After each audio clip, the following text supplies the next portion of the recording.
podcast Mami Beluga Investing.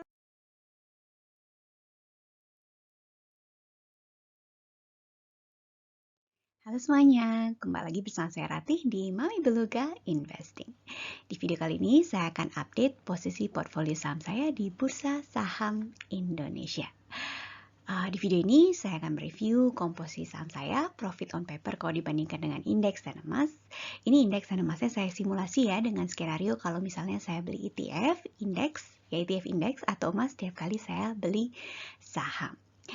Saya start investasi saham di Indonesia di bulan April 2020 dan setelah saya hitung-hitung ternyata secara konservatif sampai dengan awal Juli 2022 profit saya on paper ada di kisaran 20%-an dari jumlah dana yang saya investasikan.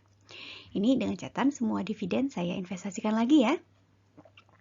Walaupun performance portfolio saya setelah saya review ada di bawah benchmark index, saya lumayan happy portfolio saham saya performance-nya lebih bagus daripada investasi saham. Kedepannya saya akan gunakan review seperti ini untuk menolong saya untuk menentukan berikutnya saya beli saham apa lagi.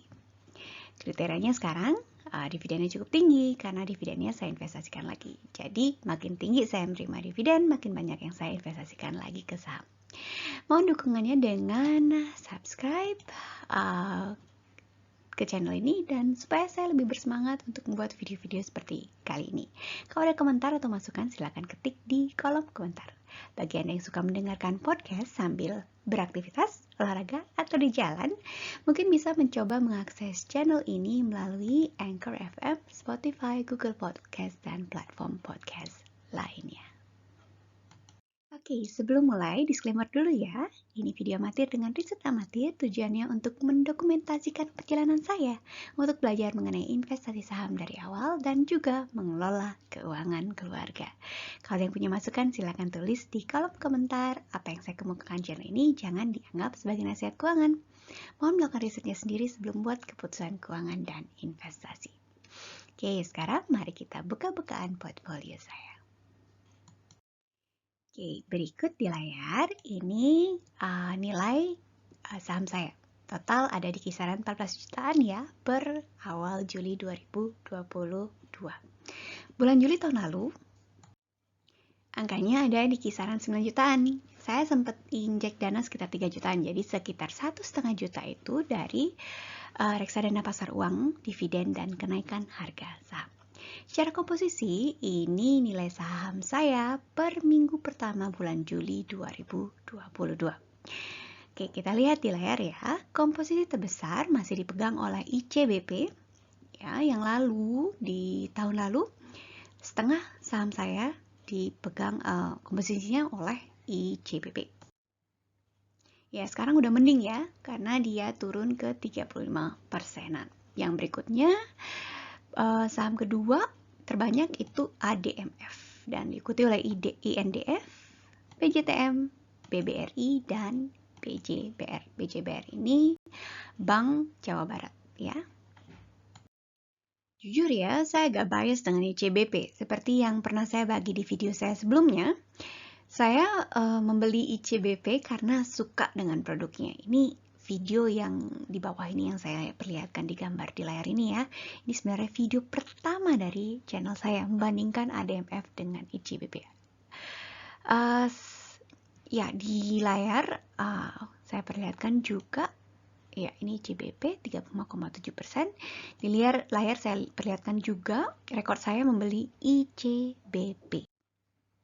Garis titik-titik berwarna hijau ke kuning-kuningan ini menandakan pada saat saya membeli ICBP. Seperti yang kita lihat di layar ya, sebagian besar pembelian ICBP ada di akhir 2020 sampai dengan awal 2021.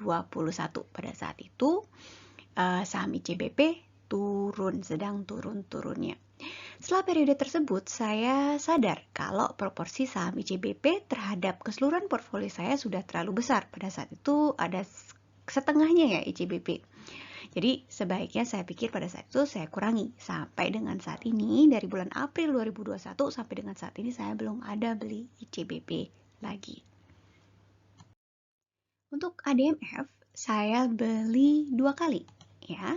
Yang pertama itu pada saat mulai ya ADMF ya, beli 2 kali ya. Satu itu awal berinvestasi di sekitar bulan Septemberan nih ya 2020.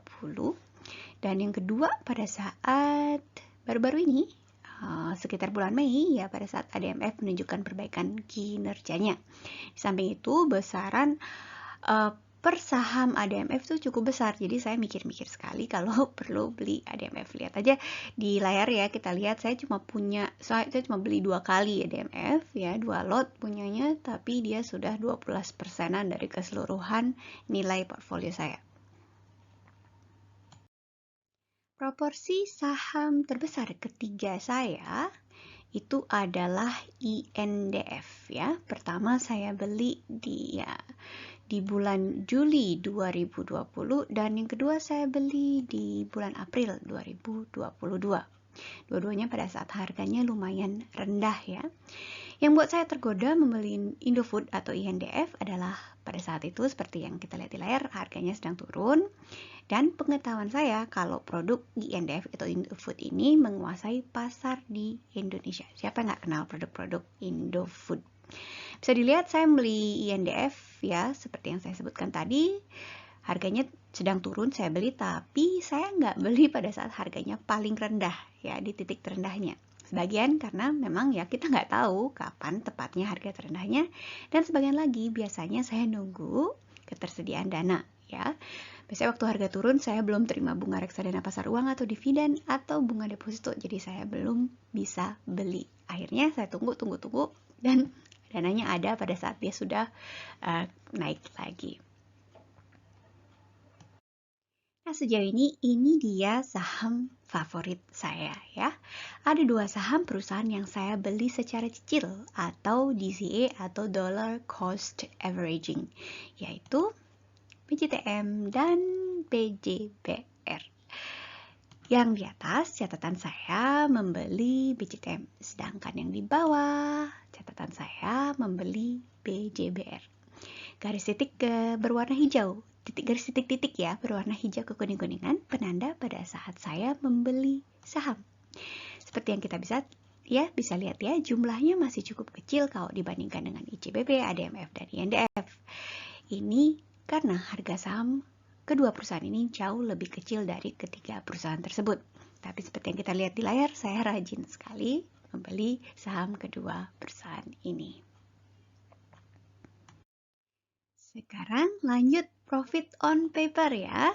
Ini pergerakan profit saya track sejak awal saya berinvestasi. Ini profit on paper ya, karena sahamnya saya belum jual. Jadi ini nilai yang ada tertera di akun investasi saya. Berapa bulan awal dari bulan Mei 2020 sampai dengan Januari 2021 bisa dilihat kalau antara profit dengan harga investasi angkanya dekat sekali, karena ya kemungkinan besar harga sahamnya nggak bergerak pada saat itu, dan juga angkanya memang terlalu kecil ya, karena saya beli cicil pelan-pelan. Baru setelah di akhir tahun 2021 ya sampai awal 2022 mulai terlihat ada profit ya, nilai dari saham saya ada di atas dari jumlah uang yang saya keluarkan untuk membeli saham. Tapi sejak Maret 2022 ya terlihat harga saham mulai turun, bahkan di bulan Maret ya, tepat di bulan Maret 2022 saya sempat merugi. Di sini bisa lihat di layar ya, harga investasi saya berada di bawah dari jumlah dana yang saya keluarkan. Catatan lain, secara agregat nilai saham saya memang seperti yang kita lihat di layar, nggak sempat melambung tinggi dari dana yang saya taruh. Kemungkinan besar karena time frame-nya atau jangka waktu yang lumayan singkat, cuma 2 tahun ya. Dan juga ada kemungkinan saya belinya bukan perusahaan yang high growth dari segi harga sahamnya. Sejauh ini memang saya beli secara konservatif ya, nggak perusahaan-perusahaan yang fluktuasi harganya tinggi, karena memang tujuannya untuk dipegang secara jangka waktu lama, bukan untuk jual beli ya atau trading saham. Oke, sekarang lanjut, gimana dengan profitnya kalau dibandingkan dengan dana yang saya keluarkan dari kantong saya sendiri, benar-benar dari kantong saya sendiri. Apa bedanya? Oke, kita lihat ntar ya. Nah, tadi saya sebut dana yang dari kantong saya sendiri. Apa bedanya? Ya. Sebelum lanjut ya, saya bagi alur keuangan keluarga kami ya. Sebenarnya alurnya lebih rumit dari ini ya, tapi ya untuk pembahasan anggaplah seperti yang ada di layar ya, biar simple. Oke, fokus kali ini ya. Jadi dari sumber-sumber penghasilan, ya anggap aja gaji, saya taruh di deposito dan reksadana pasar uang. Dari situ bunga deposito masuk ke saham, dari situ reksadana pasar uang bunganya juga masuk ke saham. Dari saham sendiri ya yang saya mau fokuskan dari saham sendiri itu ada dividen. Dividennya saya belikan saham lagi. Oke. Untuk reksadana pasar uang bunganya ya saya belikan saham sendiri. Jadi ini dia otomatis, nggak otomatis juga ya, tapi tiap bulan saya cek kalau saya punya terima bunga atau dividen, saya masukkan kembali untuk membelikan saham. Nah, dari situ asalnya dana yang saya gunakan untuk beli BJTM dan BJBR biasanya. Oke, di samping itu, secara berkala saya juga menambah investasi saya langsung dari bunga deposito. Nah, bunga deposito ini jangka waktunya lebih panjang ya, mungkin setahun cuma sekali, jadi jarang sekali. Nah, saya untuk simplifikasi, saya anggap dana dari bunga deposito adalah dana yang saya keluarkan dari kantong saya sendiri. Sedangkan dana yang saya anggap dia muter sendiri di rekening saham saya itu bukan dana langsung saya keluarkan dari kantong saya sendiri. Oke, setelah dikurangkan dengan itu, berapa profit saya on paper? Mari kita lihat di gambar berikutnya. Nah, ini dia di layar profit saya on paper. Kalau ya biaya-biaya yang saya keluarkan dikurangi dengan dana yang saya dapat dari dividen dan bunga reksadana pasar uang. Dari sini kelihatan lumayan jauh ya, makin lama makin jauh karena tiap makin banyak saya punya investasi, makin banyak juga saya terima dividen. Dan reksadana pasar uang saya mungkin dapat sekitar 100.000 setiap 2 bulan sekali. Lumayan ya untuk beli BJTM dan BJBR. Kalau saya hitung-hitung profit saya on paper dengan ini sekarang ini adalah sekitar 20%. Oke, saya ulangi kembali ya. Semua dividen saya investasikan lagi. Nggak ada dividen yang saya keluarkan.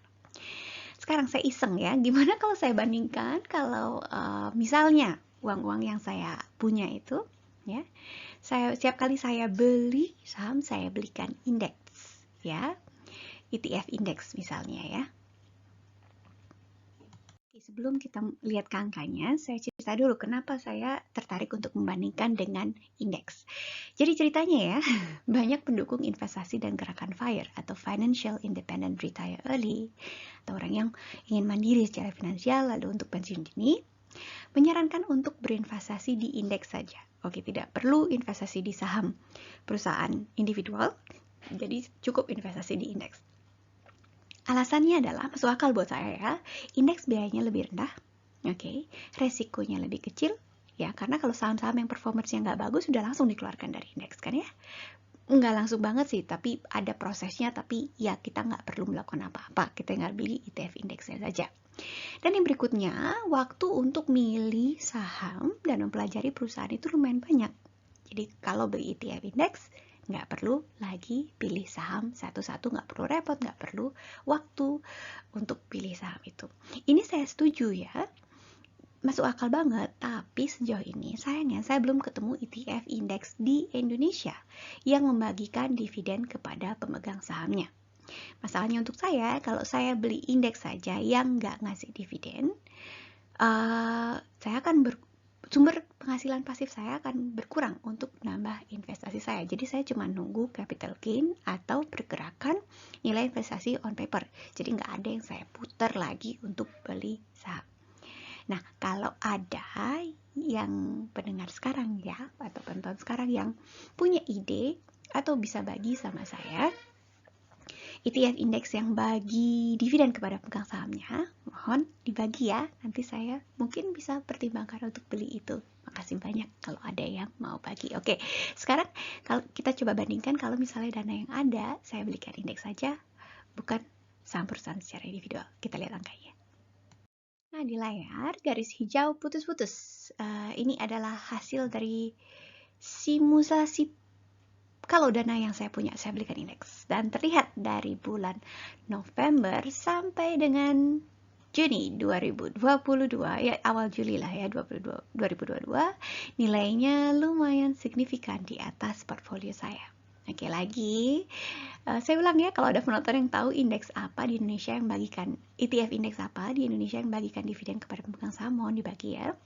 Dari sini kita lihat kalau performance index sempat lebih bagus daripada portfolio saya. Jadinya ya, lumayan bisa dipertimbangkan untuk pegang ETF index kalau dia bagi dividen. Oke, sekarang for fun, gimana kalau kita bandingkan dengan pegang emas? Zaman dulu, zaman kakek nenek kita banyak yang berinvestasi emas. Nah, dari sini saya bandingkan ya profit on paper saya dengan simulasi kalau semua dana yang saya belikan untuk saham, saya belikan emas. Emas di sini saya wakili di grafik dengan garis berwarna pink muda keemasan ya.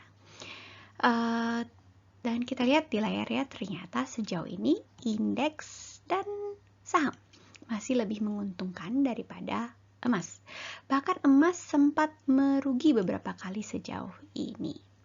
Jadi dari simulasi saya sejauh ini kesimpulannya masih lebih menguntungkan taruh dana di saham daripada emas. Dengan catatan ya, ini catatan saya punya selama 2 tahun belakangan ini saja. Dan kita belum sempat mengalami krisis yang mengakibatkan harga saham turun drastis habis-habisan. Kalau kita mengalami krisis seperti itu, mungkin kita bisa melihat harga emas sempat lebih tinggi daripada harga saham. Nah, oke, dari sini sejauh ini kita tahu kalau performance portfolio saya nggak jelek-jelek amat ya.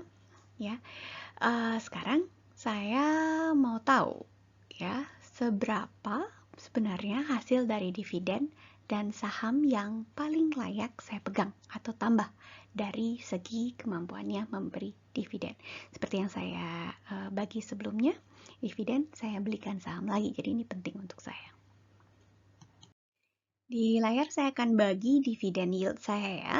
Dividen yield ini didapat dari total nilai dividen yang saya terima per tahun dibagi dengan nilai total investasi di akhir tahun. Jadi angkanya dalam persentase ya.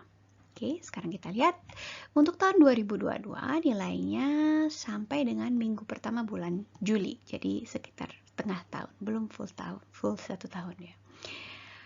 Di tahun 2020 ya seperti kita lihat di layar, tahun 2020 dividen yield saya ada di angka 0,5% ya. Kemudian tahun lalu ada di angka hampir 3,5%, mungkin di kisaran 3,3 sampai dengan 3,4%. Dan tahun ini sudah hampir mencapai 3% ya, di tengah tahun saja. Ya, semoga sampai dengan akhir tahun bisa lewat dari 5%.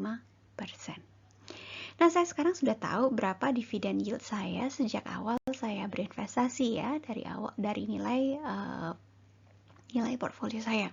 Sekarang saya mau tahu saham mana yang paling oke dalam hal dividen. Sebelum kita lihat persentase dividen tiap-tiap perusahaan, saya mau mengingatkan komposisi saham saya saat ini. Komposisi terbesar masih dipegang oleh ICBP di 35%-an, diikuti oleh ADMF di 12%-an, INDF di 10%-an, dan BJTM juga sama di sekitar 10%-an. BBRI di 9%-an, lalu diikuti oleh BJPR 8%-an, dan seterusnya.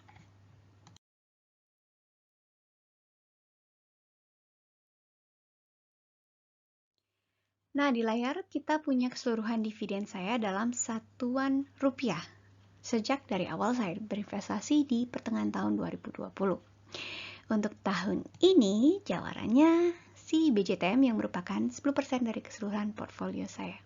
Yang kedua adalah BJPR yang merupakan 8% dari keseluruhan portfolio saya. ADMF yang merupakan urutan kedua terbesar yaitu 12%-an dari keseluruhan portfolio saya menghasilkan dividen kurang dari setengahnya BJTM. Kalau kita bandingkan dengan tahun lalu, ADMF memberikan dividen cukup rendah ya. Semoga dengan perbaikan kondisi ekonomi, dividen ADMF bisa bertambah lagi ya ke depannya. Tahun lalu jawarannya adalah ICBP. Waktu itu setengah portfolio saya adalah ICBP dan BCTM. BCTM itu waktu itu cuma 1/8-nya, jadi kita bisa lihat ya, BCTM hampir setengah dari ICBP pada waktu itu, padahal jumlahnya cuma 1/4 dari ICBP. Saya cek ICBP biasanya membagikan dividen di bulan September. Jadi untuk tahun ini kita masih tunggu ya berapa dividen yang akan diberikan oleh ICBP. Dari sini saya sudah cukup yakin untuk lanjut cicil atau DCA atau Dollar Cost Averaging BCTM dan BJBR. Komposisi kedua saham ini di portfolio saya cuma 18%-an loh, combine ya kedua-duanya. Tapi dividennya saya hitung sudah hampir setengah dari keseluruhan dividen yang saya terima tahun ini. Menunggu dividen dari ICBP dan mungkin INDF ya. Kemungkinan besar INDF juga biasanya bagian dividen di bulan-bulan yang hampir sama dengan ICBP, yaitu di sekitar bulan September. Nah, begitu tadi evaluasi portfolio saya untuk pertengahan tahun 2022. Mohon dukungannya dengan subscribe ke channel ini supaya saya lebih bersemangat membuat video-video seperti ini. Kalau ada komentar atau masukan, silahkan ketik di kolom komentar bagi Anda yang suka mendengarkan podcast sambil beraktivitas, olahraga, atau di jalan, nyetir. Mungkin bisa mencoba mengakses channel ini melalui Anchor FM, Spotify, Google Podcast, Apple Podcast, dan platform podcast lainnya. Sekian video saya kali ini, sampai ketemu lagi. Bye.